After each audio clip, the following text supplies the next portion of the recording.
கண்டவள் கண்டிட கெஞ்சுது நெஞ்சது கொஞ்சம் நில்லம்மா.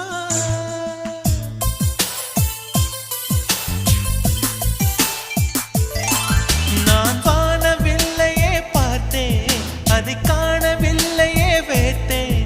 ஒரு கோடி மின்னலை பார்வை ஜன்னலால் வீச சொல்லியா